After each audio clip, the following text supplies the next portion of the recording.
Pretty good. Ah, there you are. There you are. It's dark again. You are kind of. Huh? At 10 to 5 in the morning, that's all you get is yar. No. Yar. So, Jay, do I need to keep this away from my microphone? What do you think? Because I can hear it sounds louder than what's going to be on my ears. Yeah, maybe. Talk to me, Matt. You said it sounds good on the radio, Jay. Go with that. To me, it's just really blurry and loud. Probably those darn hurricanes. Try You blame it on the rain. Got to blame it. All right, you keep talking so we can adjust my headphones here. Okay, here we go. It's two hurricanes coming here at Hawaii. One is going to bounce off the southern side, and it's going to go to the north. And you're going to be right in the middle. Yep. Check, check. Check, check. That's pretty good. Yeah. All right. Tell me when, Jay. All right. All right. It's Kim Ware with Call of the Warrior. The giant standing in front of you is not greater than the giant slayer inside of you. You can join me every Tuesday and Thursday at 11:30 a.m. and 9:30 p.m. as we call forth the warrior in you on the 1412 radio network.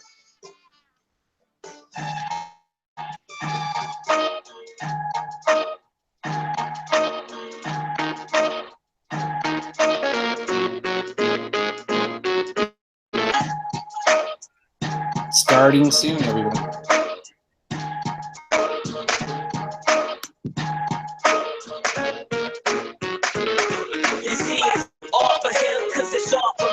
Coming to you live from the Christ the Hitter TV studios at the beautiful Lake of the Ozarks. This is the 1412 Live, helping you to do the works and the greater works.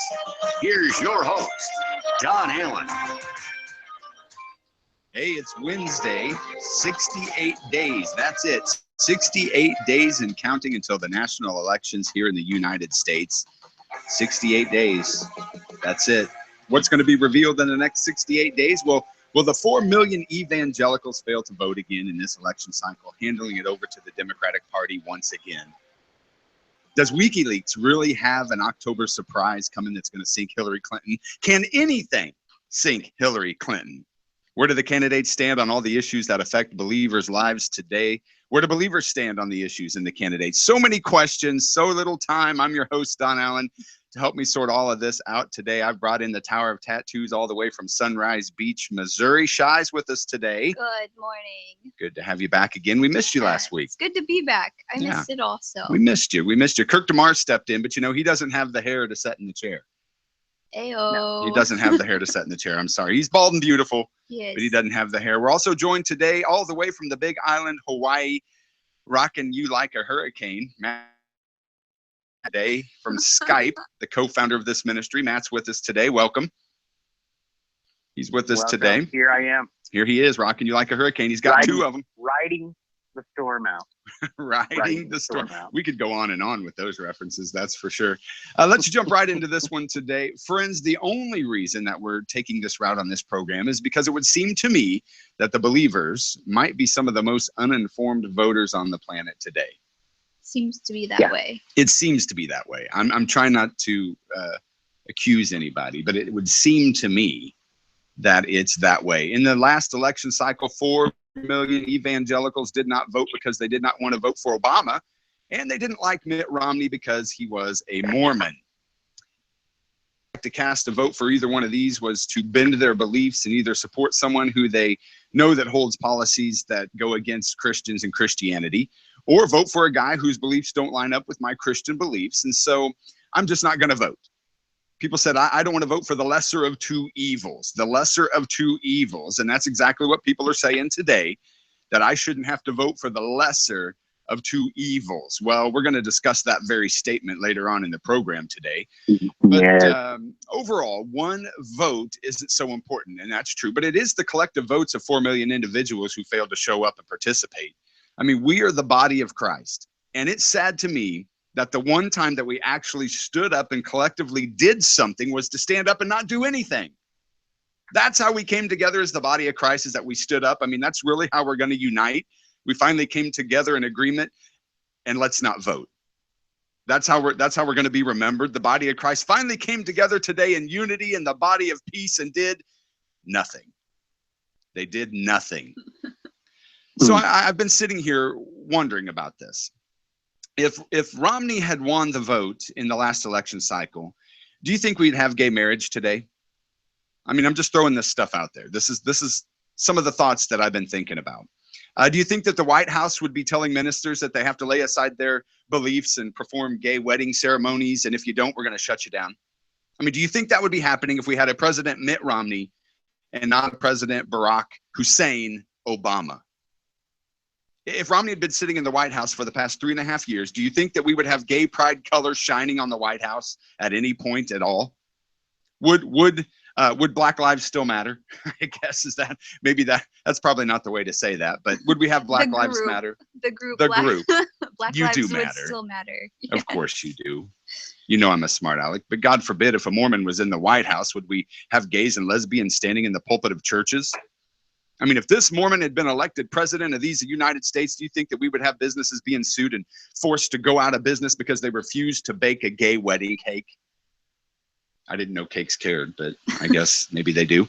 They have a preference. Cake lives matter. Cake lives matter. Would we have the riots that we've had now and cops being targeted and killed? Would we as a nation seem as weak as we seem right now to the rest of the world? Would we have a White House ran by someone who actively and publicly continues to shame Christians while sticking up for the rights of every other religious group? Would the church be under attack like it is right now? How about the health insurance and all the mandates required for those Christian businesses to pay for their employees to have access to an abortion pill when you know that that's not the way that we believe or stand? Do you think that a President Mitt Romney would come out and say that we're no longer a Christian nation? I mean, one man gets up and says, hey, man, listen, I'm a Christian just like you are. The other guy says, well, I'm a Mormon. 4 million evangelicals did not vote. I don't want to have to vote for the lesser of two evils. I shouldn't have to put up with the lesser of two evils. Do you think that if we actually pulled it together and that 4 million person voice could be heard, that we would be in the messes that we're in today if we really had pulled it together? We are the body of Christ, friends, and we have a voice that has to be heard in this election because we didn't vote. We have a president who says things like this, and I quote, "The future must not belong to those who slander the prophet of Islam." What does that mean? Is that a threat? The future must not belong to those that slander the prophet of Islam. Is that a threat, Mr. President? I never once heard him say anything about Jesus like that. I never heard the president say anything to defend Jesus. Never read something from his book, The Audacity of Hope, that said anything about his great faith in Jesus as the Christ, the Son of the living God. Oh, but the sweetest sound that I know is the Muslim call to prayer. My pastor says that all the time. As a born-again, tongue-talking, faith-filled believer of Jesus Christ, that's what he says all the time, is that, that is the sweetest sound that I've never heard the Muslim call to prayer. How do you hear the Muslim call to prayer? Maybe you're a Muslim. I don't know. I mean, he probably has it on his MP3 player. Might be his alarm in the morning on his phone. It could be. He might have somebody that has hired to walk in and do it. I don't know. He has it on a cassette tape, Shy. With the pencil thing. The pencil thing. Yeah. Not the old hymns, not the Lord's Prayer, but hey, we don't want some Mormon. We don't want some Mormon in there. No, this guy. So I've known Islam on 3 continents before coming to the religion where it was first revealed. I don't even know what that means. That's what he said. I don't even understand what that means. This is the man that became your president. He became your president because 4 million believers did not vote. See, we always like to say, well, that's not my president. I didn't vote for him. Really? That's not your president? Are we really that blinded to think that just because you did not vote that none of these policies apply to you? Because, hey, that's not my president. Goodness. The Holy Quran tells us, "O mankind, we have created you, male and female, and we have made you nations and tribes so that you may know one another." What Christian reads the Quran, or would they call it the Holy Quran? I call it the Holy Quran. Every time. Myself. It's right next to my Bible. That's right. Have any of you out there read it? He says, whatever we once were, we are no longer a Christian nation. Do you agree with that? No. Openly mocking the Bible and scriptures, while always praising the Quran and its passages, using the Sermon on the Mount as to why he is standing for gay rights. When asked what his definition of sin is, he says, being out of alignment with my own values. That's how I judge everything. I don't look at the Bible. It's really, how do I feel about it How do today? I feel about that? Yeah. Right. Yeah. Makes sense to me. His standard of what sin is holding himself to his own values. He went so far as to say that even though he knows that his own mother never fully embraced Christianity, he does not believe she went to hell. Because, I mean, the Bible says that, but hey, my values say otherwise. Right. Relative truth at its finest. It is. This is your president of the United States that is about as ununited as it ever has been. Yeah. Again, when questioned with his support of gay marriage, he says that if people find that controversial, then I would refer to the Sermon on the Mount. 4 million of us did not vote. And the reason that I'm pounding this so hard is because I'm hearing that same kind of talk coming from the believers again about this next election that, hey, my vote doesn't mean anything. It doesn't mean anything anyway. And so it's my right to vote or not vote. And I don't like the positions that Hillary takes on some issues. And then there's Trump, and I just don't like him. He says dumb things. And so I'm not going to vote. Or I'm voting third party. And listen, I understand that you have a right to vote for whoever you want to vote for. But really, I think we already had this discussion, really a third party candidate. I mean, we talked about this. One man in the history of presidential elections won a third party ticket. Just one. One person. No one's talking issues. Nobody's talking policies. They're not. They just know they don't want to vote for Clinton because we've seen what she may offer. And I've even heard Christians saying that they will vote for her because they're just going to vote party lines. I've heard Christians say this. Well, I'm a Democrat. We've always been a Democrat. Christians, they claim to be Christians. And I've heard Christian women saying they're going to vote for her because she's a woman. Well, yeah, that's important. They don't want to vote for Trump because he comes across non-presidential at all. And we like to believe that somebody that holds the office would conduct themselves maybe a little better. I don't know. So here again, we have 68 days until the elections. We have a woman who is backed by our current president, who you just heard about. She's flying around Air Force One with him and have served under him as Secretary of State. They hold the same values and ideas, and we have the wild card in Trump, and we have a third party and a fourth candidate in the races as well. But I want to hear from some of you today. I want you to contact me. Am I wrong? Am I wrong in thinking that we must vote? Am I wrong in this? And we do want to hear from you. Who do you, as the listeners, think would be the best candidate to support Christianity for the next 4 years? Which candidate holds truer to our core Christian values? Or are you not voting at all? And if not, why? Contact us and let us know what you think today. Contact us by email at don@TwoGuysAndABible.com. Call or text at 573-216-1871 or get in the chat room today. We want to take our own poll. Will Hillary, Trump, Stein, or Johnson allow believers to be believers? Let us know where you stand today and contact us. That's right. There is a video of Obama out there, and the only reason I'm talking about him is because this is the man who is supporting Hillary for president. And she has come out and talked about her deep faith as a Christian, and yet served under this man and is allowing him to campaign for her. And of course, their relationship goes much deeper, I'm sure, since she was his Secretary of State. But this is from a voice of Obama, and again, I'm only talking about him because of his ties to Hillary. Mm-hmm. But he said this in a speech in reference to how difficult he finds it that America wants to use the Bible to help guide our public policies. Many past presidents have said that they allow their faith to help them in decisions. This is a man who claims to be a deep religious Christian, and see if this sounds like you and I. Which passages of Scripture should guide our public policies? Should we go with Leviticus, which suggests that slavery is okay? Or we could go with Deuteronomy, which suggests in stoning your child if he strays from the faith? Or should we just stick to the Sermon on the Mount, a passage that is so radical that it's doubtful that our own Defense Department would survive its application? Folks haven't been reading their Bible. So here's a man who is mocking the Bible and claiming to have studied this so well, and this is what he comes up with from the Scriptures, to stand there and say, folks just haven't been reading their Bible. His reference to the Defense Department is the statement about turning the other cheek. He would later go on to use Jesus and the golden rule to back why he supports gay marriage. I mean, again, as believers in Jesus Christ, is this okay with you? I mean, really, you can tell the guy's just mocking this, that he's just mocking it. Is this okay with you? I'm not saying that Jesus doesn't love these people. We know he does. But, I mean, would he support their right to be married? I'm talking about gays and lesbians. Would Jesus support their rights? Would he condone such behaviors and turn a blind eye to it? Would Jesus perform a same-sex wedding? I mean, today, would he do that? I'm just trying to spark something in you as believers, because there are those in the political machine that are demanding that we as believers, that we must, they're saying that we must bend our views, abandon them altogether when it comes to this, and just go with the flow because the government says so. And I, for one, I don't have a religion. This is what's sickening to me, is that they assume that we're all just like them, and that religion is just kind of a, hey, I'm Lutheran. That's all that means to me. And they tie it to a denomination, and they obviously don't take it as serious as I'm hoping that we do. Mm-hmm. Hillary Clinton says that you must lay aside your deep-seated religious belief about abortion. Well, what do you think this woman's going to do for you in your Christianity? What else will she, as your president, demand that we as believers lay aside?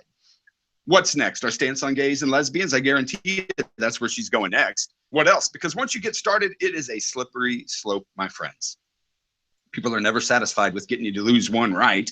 They'll continue to go after them, and if you want to. So there is a bill in Congress right now that will take certain passages of Scripture. This is a bill that's in Congress. It's sitting there right now on paperwork that takes specific passages of Scripture, specifically the ones that talk about homosexuality. They take those and they're going to label them as hate speech. Candidates happened in Poland. Nothing on the books talking about the Holy Quran that says infidels must die. Nothing about that. No. Let's just attack the Bible, because these poor gays and lesbians, they need you to bake them a dang cake. This isn't religion to me. This isn't something that I get to hang up and pull out on a Sunday and then put it in my closet. My hope is that you feel the same. My beliefs make up my very being of who I am. And so to tell me that I must do something that goes directly against those beliefs is more than some doctrinal stance of the church. And then to create laws that directly oppose my beliefs is inexcusable. It's inexcusable to me. And that's what we've gotten over the past 4 years. And Hillary says that she's going to continue to fight where Obama leaves off. So, see, I have core values, and they're demanding that I lay them aside. And I'm not willing to do that. And especially, they're definitely not going to do it for you and I. Right. We can't bend what it is that we believe. There are core values of family and marriage and relationships that are biblically correct, and everything else, it's really cut and dry, friends. If the Bible says it's wrong, period. And if we surrender those core values, then we've surrendered Christianity, and the society is, as we know it, it's not going to be the same again. What candidate is going to stand with you? Right. And this leads us to our next question. The question was posed to the candidates. Should a business be able to deny service to a customer if the request conflicts with the owner's own religious beliefs? There is plenty we could say about this current administration and their stance, but what about the candidates?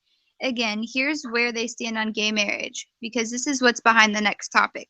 Where do they stand on gay marriage? Trump says yes, and they should be able to deny it if it conflicts with religious beliefs. Clinton says no, and Johnson says all customers deserve to be treated equally. And same with Stein. All deserve to be treated equally. I think the last two may have missed the point. I don't think the point is refusing somebody because of the customer's beliefs. It's because of the business owner's belief. It's the business owner's belief. It's not about treating people the same. It's about taking rights from someone else, namely Christians, and giving them to somebody else. We got a disco going on here with the light. I'm about to have a seizure. Check it out. So I was about to have a seizure. We got the disco light going on in here. Break it down. Break it down. I dare you. Break it down. But again, this is so ridiculous. They're targeting Christian businesses. Please, they don't want to use these services. They're setting them up. That's all. They could go anywhere else, use any other service, go to any other bakery or floral shop or clothing store if they wanted, but they won't, because they want you to suffer. They want to target you, and then they want to play the victim. They want to play the victim. It was just like the guy that went to whatever store it was, and he ordered the cake that said something about gay something. He ordered the cake. He bought it. He's one of the leaders of this movement for the gays. He bought this cake, took it home, redid the cake to say something like faggots are going to hell or something stupid, and then posted that on there and said, oh, look what they did. Look what they did. And he got busted because right there on camera in the store, there's cameras everywhere. and this guy forgot that. Well, right there, you can see the cake and what it says when you zoom in on it, and it didn't say that. They're just coming after us. Lies, whatever it is that they can do. I mean, this is going to be like me walking into a strip club and saying, well, I want them to wear clothes because that offends me. Don't go to the strip club, moron. You obviously know, don't go to some places. To me, it's ridiculous. Don't go to the strip club. Don't go to a casino if gambling offends you. Hello? You think it's wrong? I don't know. Maybe I'm nuts. I know I am. Well. Yeah, I know I am. But I'm not seeking out the gay bakery to bake a cake for my church event. Here's the next question. This one also ties this into the whole topic overall.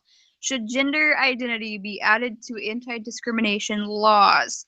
Friends, this is a slippery slope here because now, and this is no joke, now in Norway we have a woman who identifies as a cat. She says she has been a cat her whole life and she came out as born into the wrong species. Now she hisses at dogs, meows at people, walks around on all fours. I mean, shouldn't the government now have to provide litter boxes in stores and schools for people who identify as cats? I think so. That's right. You got to have that's another discussion. Right. I guess. Wonder if she likes Meow Mix. Well, I'm guessing school lunch. You would have to serve her something that maybe fancy feet. Fancy feet. It would have to be the best. I bet. This is a serious issue here. It really is, because what about denying service because of my religious belief? I feel like this is true, and we'll look at it. But I feel like Christians are the only religious group that it's okay to discriminate against and go after on all this stuff. That's right. Muslims can refuse to sell alcohol because of religious beliefs. Arlene's Flowers. This is a great example. They refused to do flowers for a gay couple's wedding. They ended up in a legal battle. The bakery in Oregon, same thing, refused to bake a gay couple's cake and found themselves being sued.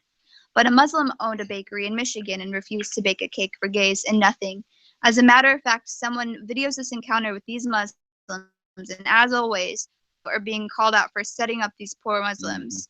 But they refused to bake the cake. The same thing, but now the Washington Attorney General steps in, and when it involves Christians, they sued them as well, but not the Muslims. Yep. As a matter of fact, there have been 0 lawsuits brought against Muslims for discriminating against someone for religious beliefs. Now we have a Christian man who went to 13 gay bakeries. One Christian bakery was sued for not putting support gay marriage on a cake. What a setup. So a man decided he would flip the tables. 13 gay-owned bakeries were approached to do a cake that says gay marriage is wrong, and none. 0 of them would do it. A Christian making a homosexual cake with support gay marriage goes against their faith. A homosexual putting gay marriage is wrong goes against their faith as well, and of course we honor their rights to say no, but why can't we honor the Christians' rights? Only Christians are being sued over this, not any other religion. So again, who is going to back you up? Businessman, businesswoman, who is going to back you up in this issue of refusal to bend your beliefs? We're up on a break here, and when we come back, we're going to hear from Matt. He's got something interesting to share that was written from a pastor concerning this upcoming election, and we will continue to look at the candidates and how they stand for or against what the Bible says. Stick around and we'll be right back. This is the 1412 Live on the 1412 Radio Network. This is 1412 Live, a program dedicated to giving you the unfiltered Word of God.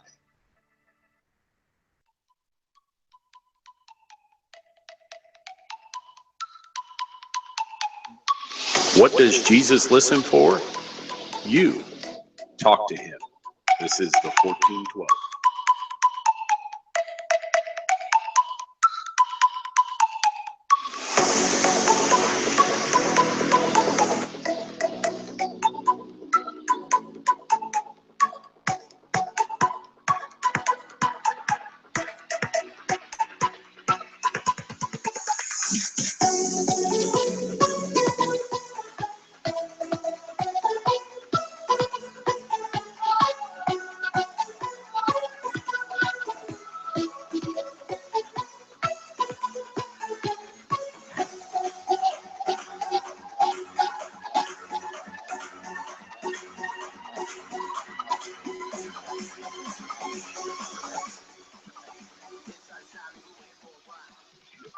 Welcome back to the program. You are listening to the 1412 Live right here on the 1412 Radio Network.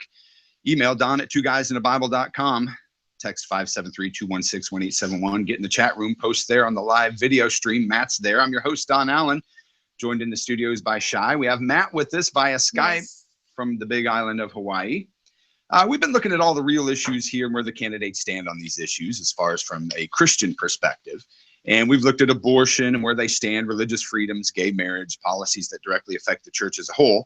But Shai mentioned before the break that Matt had something to share. And Matt sent me this. This was from Charisma News.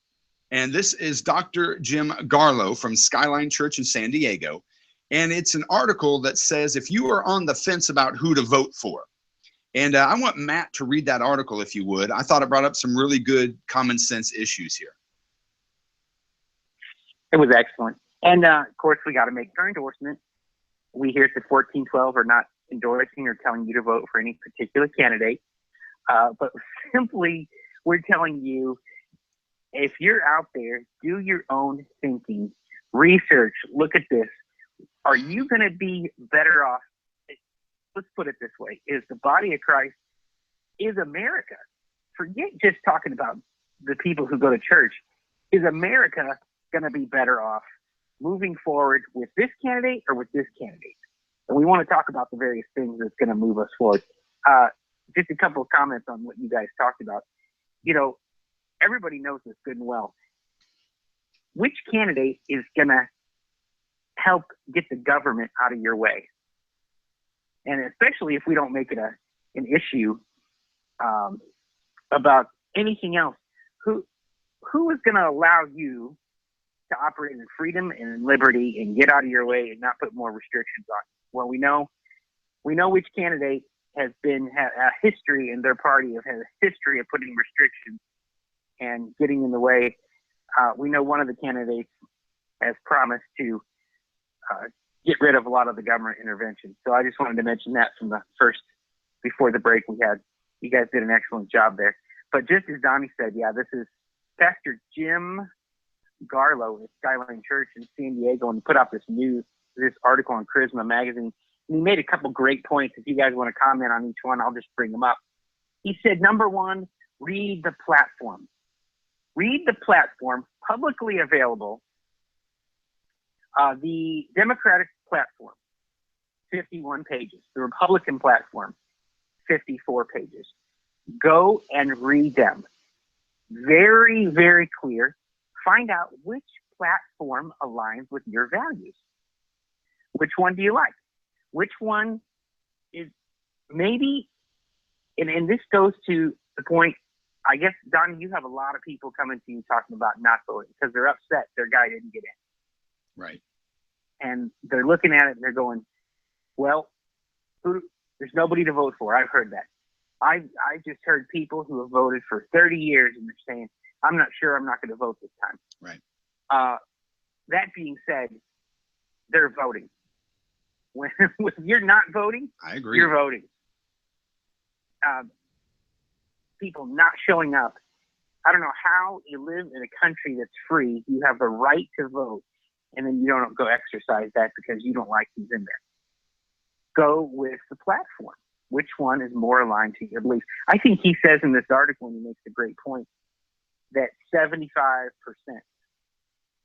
and I don't know where he got that from, but that's on point number 7. And we'll link this article for you if you want to go on the chat. You want to get it out to you. We'll link it somewhere so you have it. But 75% of one of the platforms is aligned with biblical values. As he wishes it was 100%. Yeah. But it's not. But he does say that Worms is about 100% against the values of most believers. Yeah. Well, I'll let you guys guess and find out which one that is. What do you think of the platform view? For people who say they're not going to vote, what do you think of that? Shai, what do you think of that? I think it's just like what you just said. Even if you're not voting, you're still voting. That's how I feel. You say that it's not your president because I didn't vote for him, but you didn't vote against him, Right. You didn't, there's just no option there. It's How like. How about it at 17 years old, when you were 17, which wasn't all that long ago? Yesteryear. Was the president still your president at 17 when you couldn't vote?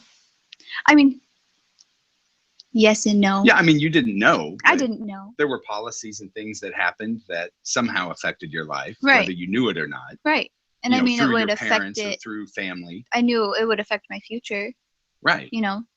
So you have to realize that what you're doing or what you're not doing is making such a difference. That's what I think. And overall, I think. Shai, how about for your age?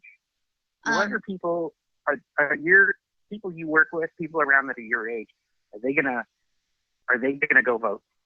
I haven't heard too much talk of it because everybody's just. I mean, even people my age are just really disgusted, and I don't think they have anything to grab onto. And you know, I said something to Donnie last night. You know, we were messaging, and I said, I'm sorry I don't have a lot to bring to the table, because I feel like this, you know, this election and these candidates, like, it's such a joke. Like, where do you even begin? Like, how can you even, you know, peel back the layers to figure out the best candidate for us? And, you know, not just for me as a believer, but for my peers. You know, some people just want Hillary because she's a woman and they're feminists and, you know, women's rights. But at the end of the day, what if you look at a woman, what she should be and how she should carry herself and what you would want to be as a woman? Is that what Hillary is?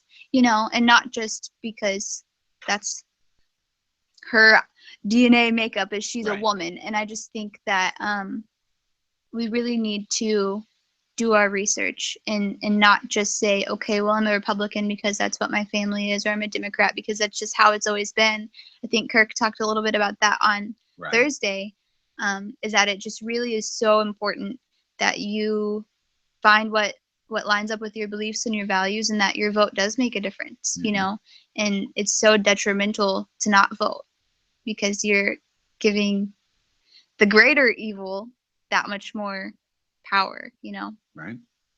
I don't know. I just haven't. To stereotype you, Shai, but you're part of the millennials, right? And they're saying all the millennials know nothing else but reality TV and what's been out there, and really Obama. 8 years of Obama, has been the bulk of your young adult life, right? And I mean that's the sad truth, because my generation is smart enough to know that they can't trust the media, but they don't know, that's it, you know. Well, we don't trust the media, so we don't know who to vote for, except, you know, Trump's kind of cool and he says some off the wall stuff. Apprentice. So we'll see what happens. Celebrity Apprentice, that's how they know Trump. It's Trump. You know, or Hillary because she's a woman. But I mean, it's scary to me to think, because I've seen statistics about the number of millennials, you know, in America, and there are a lot of us, and a lot of us don't know anything other than what we've seen on reality TV or on Facebook or social media. You know, the stupid, I think both of them have Twitter accounts. We talked about that. And there's just so much dumb crap everywhere. Like, how do you even begin to sift through that, you know? Well, I'm thinking back when I was 18 and you first get to vote, and you're voting party lines because of your parents. I had no idea what Bush stood for, I had no idea. And I can't imagine being your age now in your early 20s, still sitting there thinking, but really, what are they offering me at this age? What are they offering me? Again, guys that are older like Matt and I, we can sit here and lean partially on party lines, of course, and go back and look at some of the stuff that's happened. But overall, if I was your age and didn't care about some of those issues as much, what would these candidates be saying that would spark me to want to vote for either one of them? Right. At your age, what would they have to offer for me to say, oh, that's who I'm voting for? Yeah, I want that guy to be president. Yeah, I can't see anything. I mean, I don't have kids, and so I'm not thinking, you know, if I have kids, who do I want to be president? You're not thinking 2020. No. From here, you know, you're not thinking 4 years down the road. And I mean, what are they going to do for me? But it is scary to think that even though I might not have kids, or I might not be thinking about, you know, super long term, it's just going to make a difference. And where this country's going, and what rights may or may not be taken away from me as a believer in the next 4 years and in the 4 years after that, you know. And that's what I have to think about is, am I going to be able to talk about God at work? Am I going to be able to, do the things that I do and say the things that I say and not have to worry about somebody turning me in or, throwing hate speech.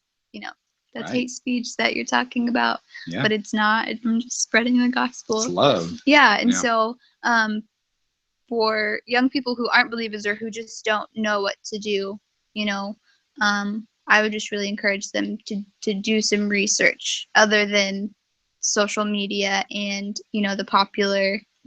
the popular news outlets. Just really look at the backgrounds of these people and see, what your beliefs and values line up with and what theirs overall lines up with. And you kind of have to pick your battle on that. But it's scary for young people. Think for yourself. Yeah. Yeah. Thinking for yourself. Now, I mean, Shaw, you're part of the millennial generation, which is the biggest population sandwiched in or us between you and the baby boomers. The baby boomers are big and you guys are big, and we're right in the middle. But your age represents a huge generation coming up in numbers. And so, out of people, and of course, that group, do they sit down and take time to research and maybe watch a video of Trump giving an interview or a speech or Hillary giving a speech and listen to the candidates and what they actually say? Will they spend 30 minutes and watch a interview? Or is it just quick blurbs on Twitter and Facebook and all that? I do have some friends that just kind of pick up what they want, here and there. But honestly, a lot of the friends that I have do try to, go beyond their normal realm of thinking. But I think they're so I have this group of friends who has, they're Trump supporters and they watch everything, that he does. They watch him online, they watch him on the news, and they support him. And then I have this other group of friends that is, I don't know if they want to be rebellious so much, but they just want the other guy, and they are anti-establishment. Yeah, so they so look at Hillary and research Hillary and support Hillary, and whenever Bernie Sanders was a part of it, but they just do a lot of research, but not on both sides. They're like, yeah, we want to stick it to the man or what. I don't know what their stance is really. They're not, to my belief, they're not believers. So I have a lot of people who are thinking for themselves, but they're not looking at both sides of it, and I think that's what you really have to do is it's good to do research on both sides, so that you're not so single-minded and stuck in your ways. Because I know that's a lot of the older generations that I've heard is, they have been Republican their whole life and that's just how they're going to vote and that's just how it's going to be, and this is what we've always done. But I think a lot of people my age really want to break away from the norm, in that may or may not be good, but they're definitely doing a lot more thinking outside the box than I would have guessed people my age to be doing. Just things people put on Facebook and different outlets they're looking at. It really has surprised me a lot. Well, that's amazing. And if we could get people to think for themselves this election, really do their own research, and take control of knowing what they believe and why. And this is, of course, what we do every week on everything we do at Two Guys and a Bible and the 1412 Network. We are asking people to realize their authority that they have in Christ, which means you have to ask the Lord, talk to the Holy Spirit, read your word, and pray about these issues at all times, and really just sit down and say, does what this candidate believes, do they align with what I believe, what I'm reading in my Bible, what I know I'm praying about? All right, you guys ready for number 2 here? Yeah, read us this article. Go ahead. Go ahead. What you got? Pastor says on this article here, this Prison News article, that the example, well, both candidates are flawed. We know that. But he said, you have 2 candidates. Which one? And it's not the lesser of 2 evils argument. He's saying, who do you want to deal with? you know what you're getting Mm-hmm. with the one candidate, because that's what we've had in office 8 years. You know what you're getting with the other candidate because he's been very public for 30 years. Mm-hmm. Yes, both have flaws. And he says we all do. But he doesn't say this in the article, but I've actually heard this. I've heard many, many people comment on one of the candidates who says he will sit and listen to people. He will sit and listen to groups, listen to people who are going on, and find out what they want. We have this other article of all these evangelical leaders and pastors that just gathered last week, and he's forming a council of all these evangelical leaders. I could list it, but you could link to it in Charisma News. Tons of pastors and church leaders that you know. I can name them that if we you can want. list. That last week they gathered last Tuesday, and this is a brand new August 30th article in Charisma News. There's a bunch of them. I'm looking at it right now. A bunch of them. Do you want me I to? can list them. Because this council, it's called the Faith and Cultural Advisory Committee, and they are going to meet on a regular basis. And they were not asked. Trump did not ask for their endorsement. He just invited them to come to this council and to listen to them and sit and hear about the issues that they have of how they affect Christians. And they're going to meet on a regular basis. So go ahead. Who's in this group? So he was saying, again, this isn't pandering to the evangelicals. It's like any other group, because we could say, well, you're pandering to whites, you're pandering to Asians, you're pandering to... He's not pandering. He wants to know what they think. That's all. That's what he's saying here is I have tremendous respect and admiration for this group, and I look forward to continuing to talk about the issues important to evangelicals and all Americans and the common sense solutions that I'm going to implement when I'm president. Michelle Bachmann, former congresswoman, she's on the board. A.R. Bernard, senior pastor and CEO of Christian Cultural Center. Mark Burns, pastor of Harvest Praise and Worship Center. Tim Clinton, he president. Spoke at the RNC, Mark Burns. Mark Burns, yeah, that's right. Pastor. Yep. Tim Clinton, president, American Association of Christian Counselors. Kenneth and Gloria Copeland, founders of Kenneth Copeland Ministries. James Dobson, author, psychologist, and host, My Family Talk. Jerry Falwell Jr., president, Liberty University. Ronnie Floyd, not of Pink Floyd, by the way. Senior pastor of Cross Church. Senior pastor of Cross Church. Jensen Franklin, senior pastor of Free Chapel. Jack Graham. Hey, he's on the 1412. Jensen Franklin. Jack Graham, senior pastor of Prestonwood Baptist Church. Harry Jackson, senior pastor of Hope Christian Church. Robert Jeffries, senior pastor of First Baptist Church of Dallas. David Jeremiah, senior pastor of Shadow Mountain Community Church. Richard Land, president of Southern Evangelical Seminary. James McDonald, founder and senior pastor of Harvest Bible Chapel. Ronnie Moore, author, president of the Kairos Company. Robert Morris, senior pastor of Gateway Church, one of the largest churches in our nation, probably. Robert Morris's church down there. Tom Mullen, senior pastor of Christ Fellowship. Ralph Reed, founder of Faith and Freedom. James Robinson, founder of Outreach International. Tony Suarez, executive vice president, National Hispanic Christian Leadership Conference. Jay Strack, president, Student Leadership University. Paula White, senior pastor of New Destiny Christian Center, not to be confused with the old one.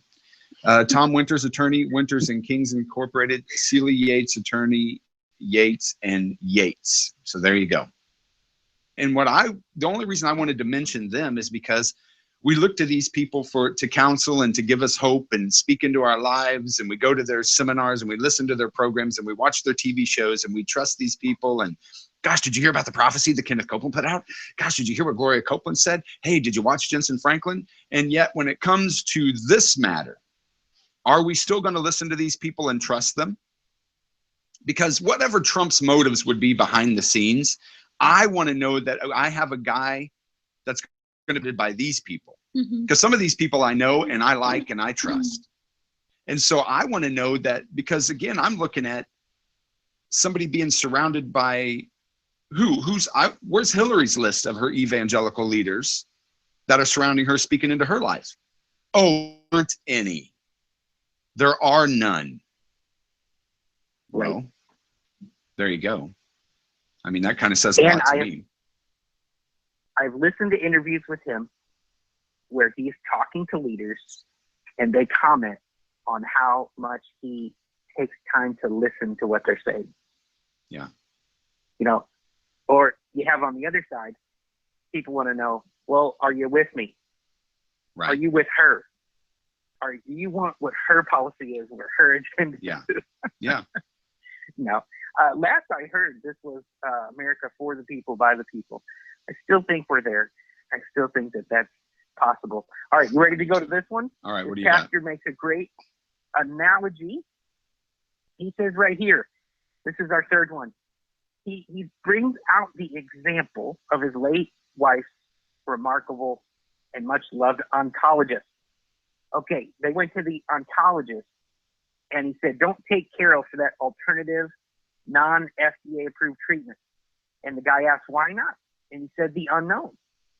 And he told the doctor, your known is much worse than the alternative treatment that's unknown. And he makes the point that the chemotherapy, it was known what was going to happen to his life with that chemotherapy. Right. They had a chance and a hope for an unknown treatment.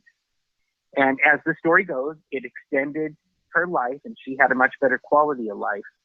And so this pastor makes the point that the known of what we had right now of 8 years is the same as we're going to have with the Democratic Party. Right. Hillary is the known. And the known is scandal ridden. the known, as she is proven to be a leader and Secretary of State, is very clear. So I guess, Don, you have stuff to say on this because we have the known of both candidates, right? We do. We have a lot that we can look at. The unknown is we don't know how Trump is going to lead as president. Right. But we do have a track record. We do have a history of both candidates. We do. Which treatment do you want? Which one's history would you like going forward? Well, there's a lot to be said. Yeah, I think you had some comments on all the scandals and all the stuff and all the things going on. And of course, I loved it last week. You listed all those things. And then you said, well, and Trump said something mean. Yeah. I know a lot of people got a kick out of that. Yeah. They listen to it. Well, and he said mean things.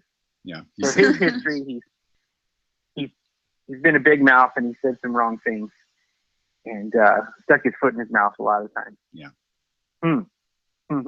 Yeah. So point number 4, this pastor, he says along those lines, Trump has lots of sins, and we all do. And he said things that he shouldn't have had.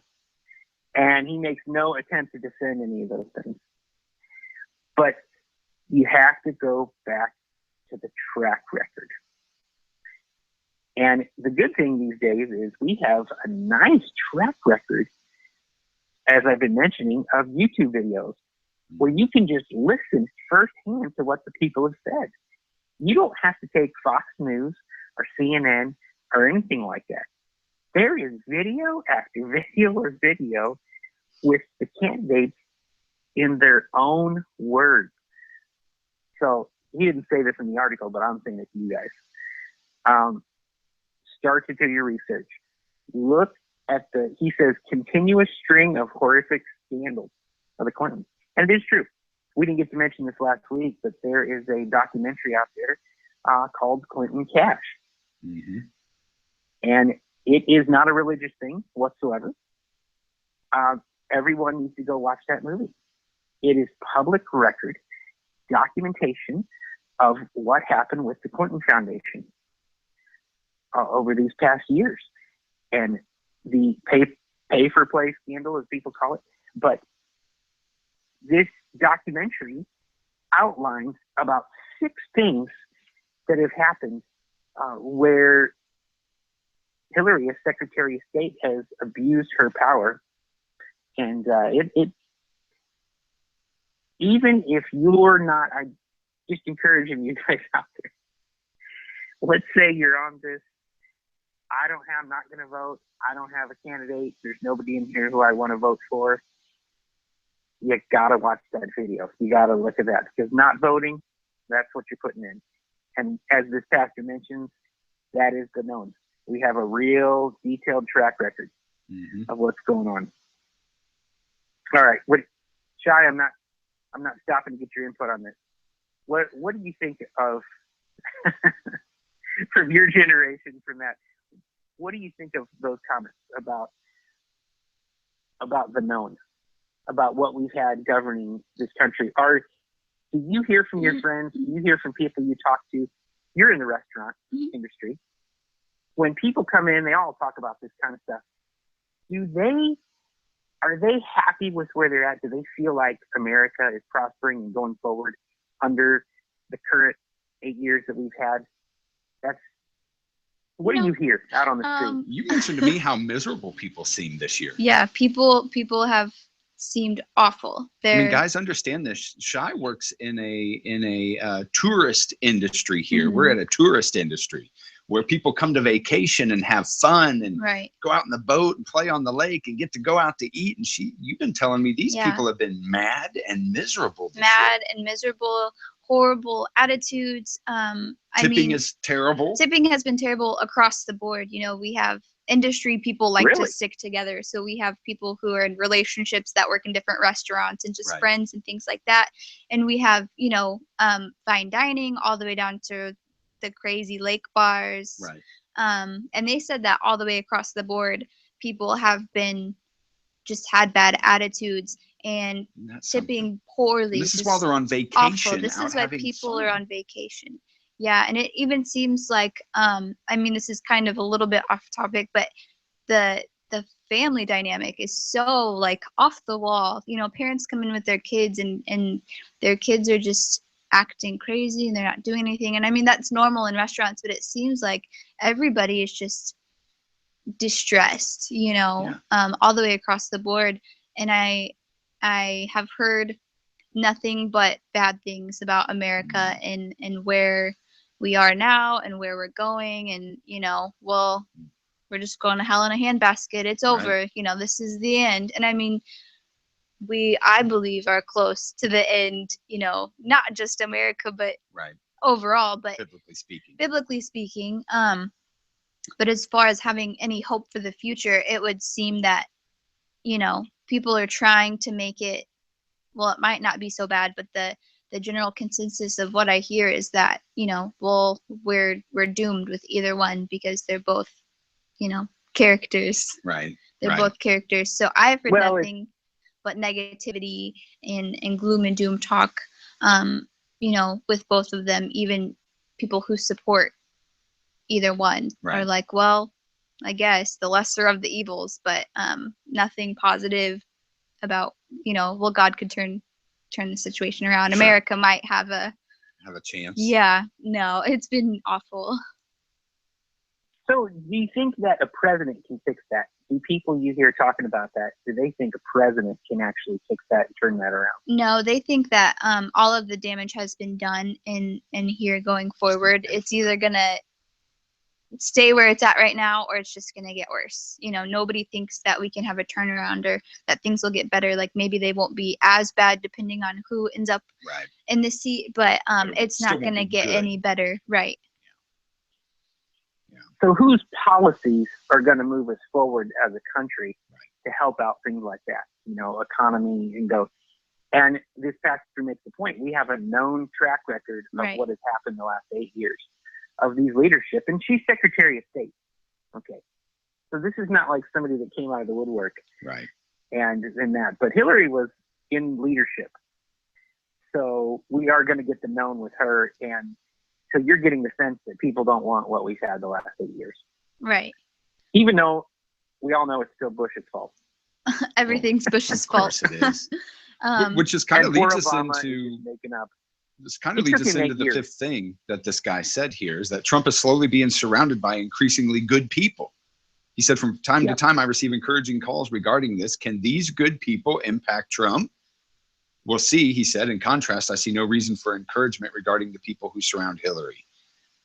So that's back to what you were saying. Can a president change this? Maybe not, but a president doesn't stand in there by himself. Right. It's the people that they're going to be surrounded with. And which candidates' policies are going to move us forward and give us a chance to get out of that? Well, we know what we've had before. Right. So it is very interesting because Trump had a big publicized thing these last couple of weeks where he was speaking in trying to talk to African American voters. Right. You guys might have seen this on the news. Shai, did you see that?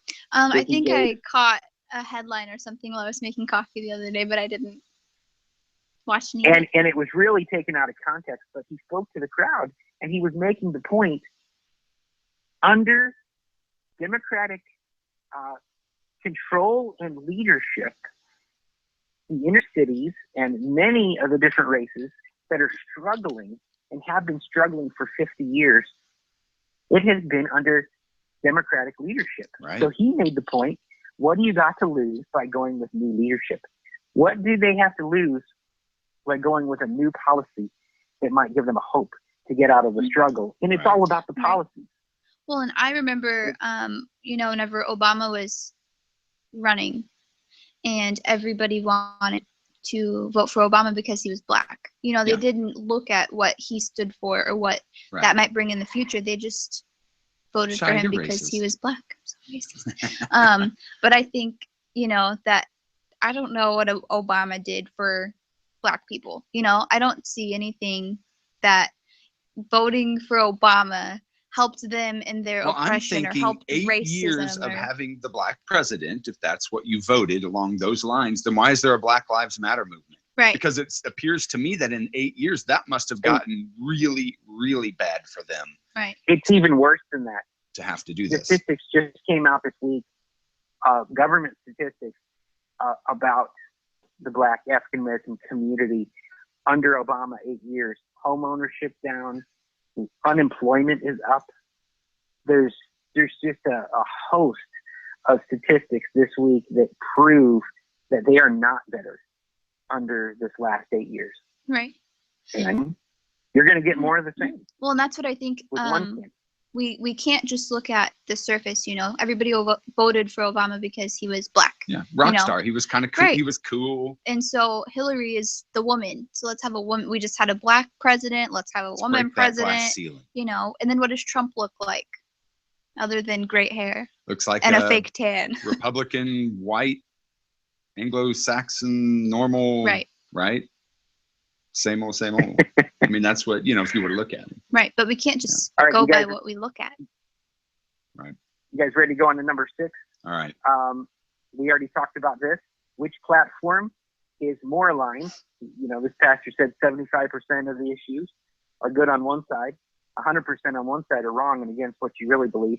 But he says the next issue might be one of the most important. But he suspects that a few will understand the significance. It says here, Trump opposes globalism. And we know Hillary has a track record of thriving on globalism. Right. Globalism is far more than geographical or eliminating national borders and boundaries. It's spiritual and dynamic at its core. Very few understand this. This is quite likely one of the main reasons why Trump is hated. Do your homework on this one. Think principalities and powers. Serious. Extremely serious. That's a huge one for the body. It is. Donnie. Well, I'm even looking at the stances on immigration. I'm looking at immigration. Let's just start there with, if we're going to bring in Syrian refugees who are claiming to be Muslim, okay, that's what they're claiming. They claim to be Muslim, and we're going to allow them to come in just from a spiritual standpoint. We're going to flood our nation with more Muslims that believe in the Quran and Islam than Christianity. So, I mean, even just that stance on open borders and issues like that, just that one stance, there's a lot more tied to that in the dangers. But just like he's saying, just powers and principality wise, we just allowed, this just happened.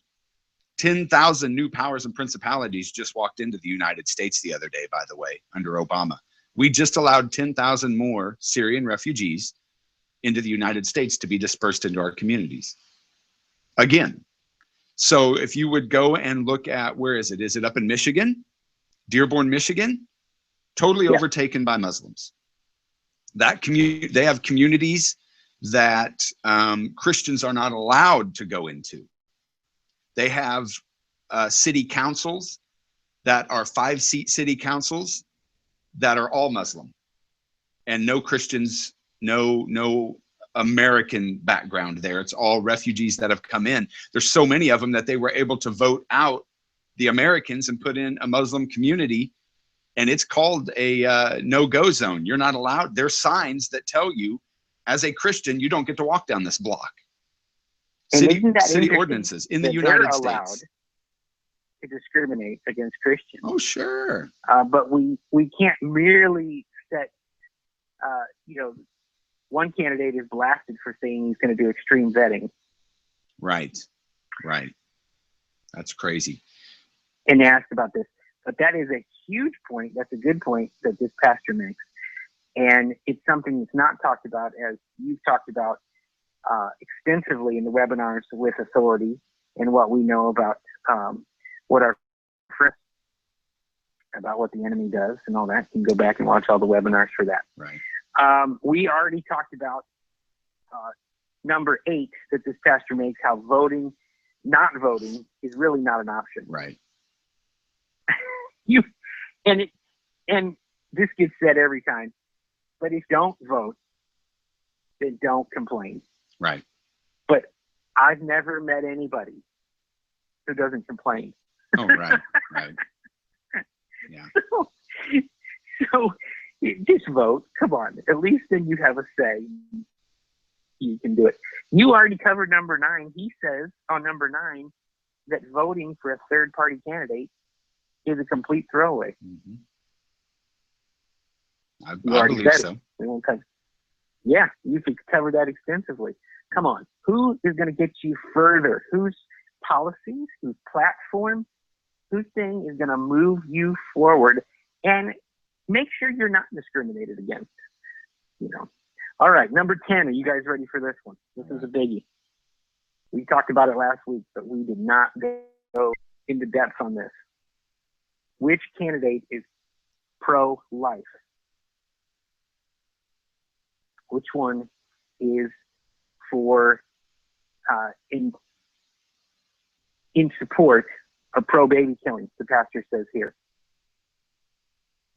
Who supports and honors Planned Parenthood? I've got some stats for you on that. You've also got some quotes, right? Quotes from each candidate. And Planned Parenthood, in case you guys don't know it, Planned Parenthood here is, 324 million abortions. They do a lot of stuff for women. They do a lot of screenings for women. But I'm going to ask you this. One candidate has a mentor. She has somebody that she said this about. So I'm going to quote, and then I'm going to tell you who it is. Secretary of State Hillary Clinton accepted the Margaret Sanger Award in 2009, Planned Parenthood Honors Gala in Houston, Texas. And this is what Hillary Clinton said at that honors banquet. She accepted the Margaret Sanger Award. And I'll tell you who Margaret Sanger was. She said, "I admire Margaret Sanger enormously, her courage, her tenacity, her vision." And she said, "I am really in awe of her. There are a lot of lessons we can learn from her life." So if you don't know it, Shai, did you know who Margaret Sanger was? Wasn't she the Before founder? we started talking about her? The founder of Planned Parenthood. Right. She is the founder of Planned Parenthood. So Planned Parenthood, like I said, is the largest provider of reproductive health services, including abortion, in the U.S. In 2014, they reported seeing over 2.5 million patients, 4 million clinic visits, and performed a total of 9.5 discrete services, including 324,000 abortions. Which, by the way, they said was 94% of their business is abortions. That was a stat we had last They week. recommend people to other clinics to go get abortions, there. But who is this mentor of Hillary, this founder of Planned Parenthood? That she admires. Is anybody doing their research? She said that she admires Margaret Sanger enormously, her courage, her tenacity, and her vision, and she didn't back down from that. She has repeated that on several interviews that I saw. She said, I'm really in awe of her. So who is her mentor in this whole thing? This founder of Planned Parenthood. And I just want to read you that we have tons of stuff on this, tons of quotes, and I'm not doing it all. But this is going to speak for itself, okay? Sanger wrote a lot of books.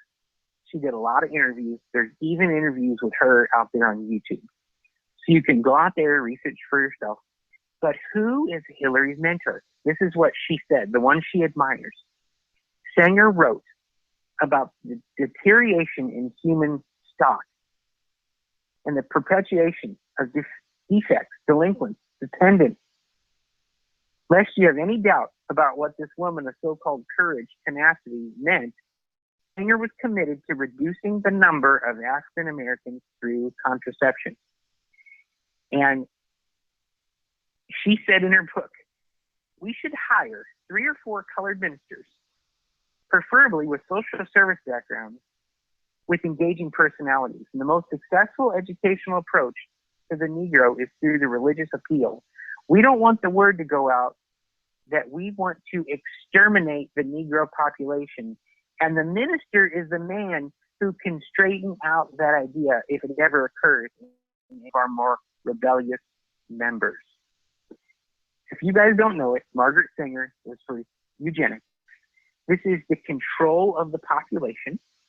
She was equivalently racist in her actions. Yeah. She didn't come out and say, but she spoke to Ku Klux Klan groups. There's tons of documentation about this. You can go watch the new Dinesh movie, D'Souza movie, Hillary's America, where they do a lot of documentary about this. But you don't even need to just go watch movies. Go out and research the facts for yourself about Hillary's mentor, Margaret Sanger. She's the founder of Planned Parenthood. It is dreadful. She was using ministers to try to control the black population. Well documented. How come this is not being talked about? Right. How come nobody's talking about that this is who Hillary's mentor is? Is that what you want, believer? If you don't vote, that's who you're voting for, Margaret Sanger. I'm sorry, that might be very strong. That might get a rise out of somebody in that, but I sure hope it does. So, because we are fair and balanced, though, here on the 1412, let's do some quotes from Trump. We don't want to just bash Hillary. Right. We want to give the full story here. This is what Trump said about Planned Parenthood. He said, the problem that I have with Planned Parenthood is the abortion situation. It's like an abortion factory, frankly, Trump said. And you can't have it. He's saying you can't have abortion. And you just shouldn't be funding it. That should not be funded by the government, and I feel strongly about that. Pretty good. Pretty good. Now, of Planned Parenthood, he said in the GOP debate, you can say whatever you want, but they have millions of women going through Planned Parenthood that they have helped greatly. Women's services, remember. Donnie said, we're not against women, right? Right. But he said we love you, Shai. He would defund it because of the abortion factor. He would defund it because of the abortion factor. And he said, because I'm pro-life. Trump's own words, look it up. You can there it is. Debate. That's a quote directly from him. So which one do you want? One that has Margaret Sanger, the one that wanted to control the population through birth control and abortion, and the founder of Planned Parenthood that just in 2014 alone took out 324,000 babies. I'll tell you what, it's hurting America because, we need those babies. We have a huge aging population. And there is nobody to take these people's place when they quit the workforce because we've aborted so many babies. Is anybody in your circles talking about the origins of Planned Parenthood and about abortion content about those things. Sadly, a lot of people my age, us millennials, I think I know more supporters, more pro-choicers Right. than pro-life. And Because this, it's a right. It's my right. Whether they would ever do it or not, they feel like, don't tell me my business. Yeah, and I mean, there's lots of good points people make, but it's not about the points, it's about the principle. Right. And, they say things like, well, if a woman can't have a way out of pregnancy, then a man should have to stay, then the guy should have to stay too. And those are, right. It's a good point.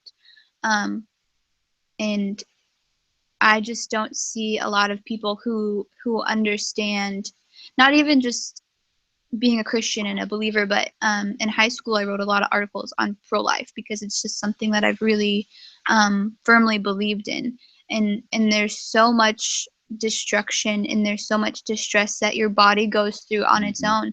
And women often suffer mentally and emotionally for years. Yeah. I mean, I know people not in my generation, but older than I am, that have children and have families, but they maybe got an abortion when they were younger, and they still carry that with them, and they're haunted by that.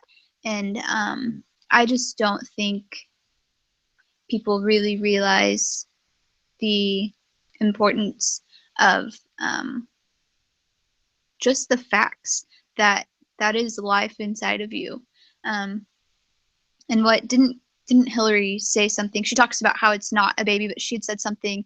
Yeah, about said the child. Yes, and so the child does not have rights. I just don't understand how people can dismiss that. I mean, I understand because people try to justify it, and I'm like, okay, I get it, but that is still life inside of you. What's amazing to me is how they can do the 3D imaging now and see what's in there. It doesn't look like a puppy. Right. Right. It doesn't look like a pony. It looks like a human being to it's me. A kid. Yeah, it looks like you can't say kid because our Mennonite listeners would say it's not a goat. That's what the girls will tell you. Yeah. I've said that many times. Hey, it's a kid. You have goats. You have baby goats. No. But yeah, unfortunately, most people that I know that are, in the realm of 20s, teens, 20s, early 30s they're pro-choice because it's my body and I should be able to do what I want with my body. And yet at the same time, probably many of them talk about having a family someday, though. Right. Yeah. And so it's more it's my right. Don't tell me what I can do type of attitude. I know that's how we were as the Generation X, if you will. Well, don't tell me. So you're going to go do it? Well, I would never do it, but just don't tell me I can't. Right. So maybe that was. And I mean, there's always something that, that really always brings me back to earth. Because sometimes it is, well, what about incest or rape or are these super traumatic cases that happen? Or, what if it is harmful to the mother? What if the mother's life is in jeopardy? And you have all of these situations. But what if, the cure of cancer is inside of that child, or what voice does that child have? What difference would they make in the world? And I think it's amazing. I've watched lots of interviews on babies who are no longer babies. They're adults now, but either their mothers wanted to abort them or they were failed abortions. And it's just so amazing, these people and the stories they have and the impact they have. How much more would those millions of babies that are being killed, the impact that they could bring to the world. And so I think it's pretty cut and dry, and I can't say anything we looked for at myself, statistics, and those statistics, rape, incest, those type of things were almost not even on the charts. The ones that came in, it was those, because that's their biggest cry. And yet really those almost don't even register on the chart. Really. I mean, most of the time it's because people were irresponsible. Sure. And oops, it happened. Or, maybe the other, it would my career, my relationship, things like that. But it really, the things that they try to say, well, what about the women who are this or that? Those it's a low percentage, but not to excuse that, because it does happen. It does happen. And I would think that you would have to take those case by case. But again, when we looked at the percentages, it was like 99% of them are the oops. Yeah, it's astronomical. Yeah, I mean, but that's going to be the biggest cry, is the 1%. Well, what about the? What about the other? Yeah. You know, I mean, it just, it And doesn't. Shai, hold a lot I of think weight. you're bringing up the point that who is going to protect the rights of the unborn American? Right. We're not talking about, what about that baby that was supposed to grow up and do amazing things? Right. And how about their rights? How about their right to life? Mm-hmm. How about their right? And you know, forget about, we've talked about tons of times about adoption. Sure. You know, which candidate is going to make it easier to adopt? Which candidate is going to protect the lives of all Americans? Mm-hmm. You know, and this, everything about Black Lives Matter, this life matters, this life matters, this life. Everybody says, well, I have my rights. I want to be in control. Well, how about that baby? Right. How about that baby? Who's protecting that baby? Right. And Well, their it's, rights. it's amazing to me that Fran no says- matter. Oh, go ahead. Fran says that's a good word, Shai. Oh, thank What you're you. saying there. I just think it's interesting how no matter who's in the White House, whether they're pro-life or pro-choice, that whenever it comes down to the legality of it, you know, if you kill a woman who's pregnant, that's a double It's homicide. double. Why? Why? If it's nothing but a blob of cells. Right. So I Right. just think people are being so Hypocrisy. deceived, Yeah. and it's really sad. But you really have to look at who's going to protect that. Ridiculous. All right. You ready to go on to his next point, Donnie? All right. What do you got? Okay. Number 11, this pastor says, one of the candidates wants to defend the nation, and he doesn't say this, but I know from interviews, one of the candidates wants to rebuild the military. Yes. One of the candidates has a horrific track record as Secretary of State. You can figure this one out for yourself. We're just saying. Can anybody figure this one out? Furthermore, like I said, everybody needs to go and research what the one candidate did as Secretary of State. Bill Clinton, just one speech alone, he received over $700,000 for one speech. We're underpaid, Shai. No kidding. For this Okay, show. one speech. But it's not that. Pay the guy whatever you think he's worth. It's not that. He was paid that for a favor. It's Right. very clear that a concession was given by Right. none other than the Secretary of State at the time. His wife gave a concession to Ericsson Cellular. Yeah. This is And all at coming the out in time, the they could emails. pay Bill and the Clinton Foundation for one speech. You know, he could be the greatest speaker in the world, and I just don't think it's about that. No. I think that was about her leadership as Secretary of State, and things were paid. So what? So America could be strengthened? Did that help our national defense No. to show people that we can be bought and sold by one speech? Now, this pastor didn't say that, but, you know, I embellished on that point. Well, but it is coming Which out in the candidate- emails. That's true. That kind of thing is happening and did happen when she was It did Secretary happen. of It's State. public record. Yes, it is. Pay for play. It's very public. And now even, okay, if we can all agree that the media in general is very biased. I sent Donnie an article, and we won't go into the details of it, but I just sent him an article this morning about the Associated Press article that came out, and it listed all the top donors, all the top media outlets, including Fox. Every one of them gave huge money to the Clinton Foundation. The media is biased. They are very slanted, and you can see it in this election cycle, how they have just ignored all this stuff about the Clinton Family Foundation, about the crimes that have been committed as Secretary of State by granting favors. They almost completely glazed over it because they're more excited about talking about Trump's hair. Yeah. They want to talk about his wife. They want to talk about all His little these other hands. little His things. small hands. Yeah. Small hands. Yeah. They want to pick out all these little things and take little things out of his speeches and talk about that as opposed to talking about the Clinton Family Foundation. Yeah. Right now, their But big which hit candidate- is that he's racist. That's the big thing they're on right now, is that Trump is racist. Yeah. And although he's totally surrounded by all these people coming out who are of other Tons of minorities. Yeah, tons of minorities coming out saying, no, he was one of the nicest guys I've ever met. We've been friends for years. And no, he's racist. That's their big hit right now, and it's not going anywhere. It's unfounded, but that's the big thing they're hitting on pretty hard. Okay, I don't know what a lot of people out there who are listening to us, I presume we have a lot of military folks. We have a large military base there where your guys are at, that a lot of people in the world that I meet have done their basic training at in Fort Leonard Wood. And let's just ask this question: which candidate is going to strengthen our military, support our military more? Well, I think you guys know the answer to that.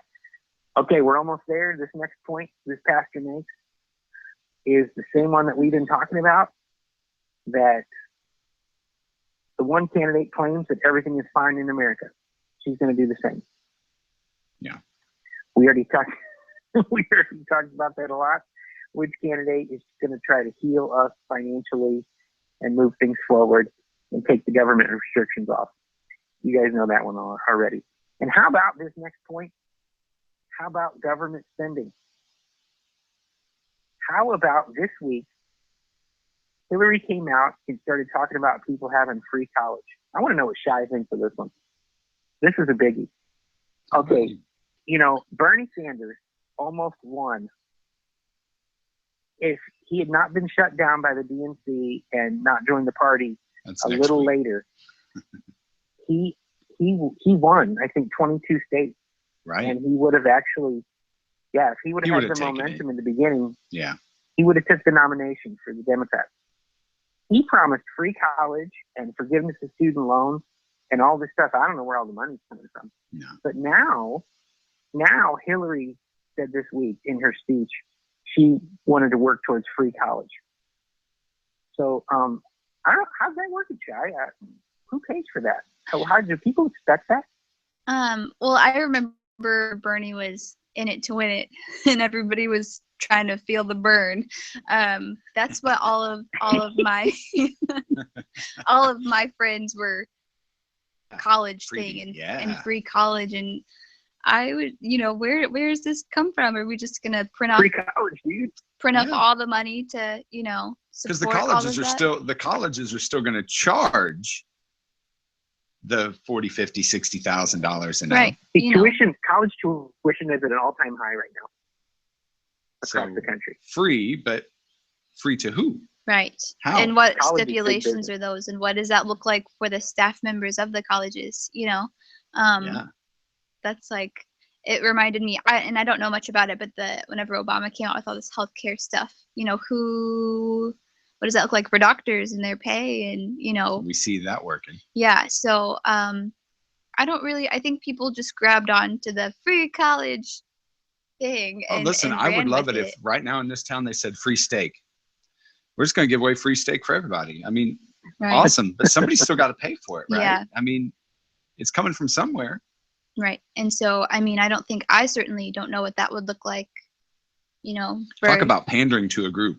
Right. I mean, let's get all the college students to vote for me because I'm going to give you free college. Mm-hmm. How? Don't worry about it. I will. Yeah. I'm just going to It'll happen. Don't worry. And if you don't go to college, you'll probably get taxed for it. Yeah. You're going to get taxed if you don't go to college. Right. So, I don't know how that's going to work. I know we're running out of time, and I just, this last on this pastor, he said that freedoms come in threes. I thought this was a great point. He said political freedom, economic freedom, and religious liberty coexist together. Take one away, and the other two will eventually disappear. One cannot exist without the other two. The genius of America is that it had all three until recently. Right. And he says that Trump fully grasps the loss of religious liberty. I've heard him speak on it in person on several occasions. He knows that economic and political freedoms are evaporating. He will reverse that. Hillary will just have more of what we've had. Right. Yep. How about and Supreme I know, Court? Donnie, one of these last points he makes on this is about Supreme Court justices. Yeah. But that is opening a whole can of worms, and that's probably for another day. Right. I mean, but that's huge because we have that coming up. That's something that we have to consider as Supreme Court. Trump has listed 11 potential nominees. And again, we know who Hillary's supporting, and it's just more of the same. And I just think that that's amazing that people just can't hear that because they're not hiding the fact. They're standing right there telling you everything that you want to hear. I mean, anything you want to know, they're saying it. But just the fact to me that Hillary is just swimming and drowning in scandal. I can't believe that even just this morning, the FBI says that they have retrieved 30 deleted emails specifically about Benghazi. 30 emails that she signed a document that she said, I did not delete any emails that pertained to that. She signed a document. She stood in front of Congress. Did you say she named her dog Benghazi? Yeah, that's the deal, is the email showed up. Well, that's my dog's name. It's Benghazi. So that's why you're seeing that. 30 emails. And then she stood in front of Congress and swore an oath that she did not delete any email. It was about yoga, wedding plans, family, personal things. That's why we said the dog must have been named Benghazi, because it came up somehow. So it had to just be talking about their spaniel. But I just find that amazing that here, even today, why are there not handcuffs on this woman right now who signed a government document? So this is, I mean, the laundry list of what even just these 30 emails mean that showed up saying Benghazi, and she swore an oath in front of Congress and signed a piece of paper with her own handwriting that said she did not. And there it is. And gosh, people are still going to say, yeah, well, you know, whatever. We're just going to act like that's not a big deal. We need a woman president. That's right. Well, we need somebody with a track record of Hillary that knows government. Now, these are all the excuses that I've been hearing. I think we don't need anybody that knows the past 8 years of government for sure. I don't think we need any of that. I think we need to clean house. Matter of fact, on the news this morning, they even were talking about a guy they had a video recording of this man talking about how he was of the Islamic faith, and he was standing on television in America talking about how their Quran says that we must terrorize the infidels. It says we have to as a part of our belief. But he's changed his ways, and he's now a professor at Georgetown University. Oh, and he's a counsel to Homeland Security. He's on video just a couple years ago saying we must terrorize infidels, and now he's on there saying, "Well, I've changed, though. I've changed. I'm a different man." Well, talk about surrounding yourself, and that's what you do need to ask yourself. What this pastor asked: which candidate is going to surround themselves with people that are more aligned to your values? That's simply it. What will you do? How will you vote? Will you vote? I think that you should. And I think you better take all these things we've been talking about into consideration. Friends, we're out of time today. Appreciate you all joining us. Matt, if he doesn't blow away in the next 2 hurricanes, he will be back with us. Shai will be back with us. Who knows who else? I think Pastor Nick may be back with us next week. We don't know. We could have a whole room full of people. Who knows? But we want you to join us next week, same time, same place. We'll be right here. We're leaving, but we don't want you to go anywhere. You can stay right here on the 1412 Radio Network. We've got missionary Pastor Rick Bell coming up with the Interpulpit Radio Blast in about 15 minutes. Spellmans are at the noon hour. And then 1 p.m. today, it's the Mad Christian Radio Show. Mad Christian. Hey, that stands for Make a Difference, by the way. She's not ticked off at anybody. Mad. Yeah, she's pretty cool. She has no anger in her heart. Has none. She's cool. So listen to that. It's got artist interviews, new music. It's great stuff. Got good devotions on there. But don't go anywhere. That's what's coming up. God bless you all. We will talk to you next time. Yes. You've been listening to the 1412 Live.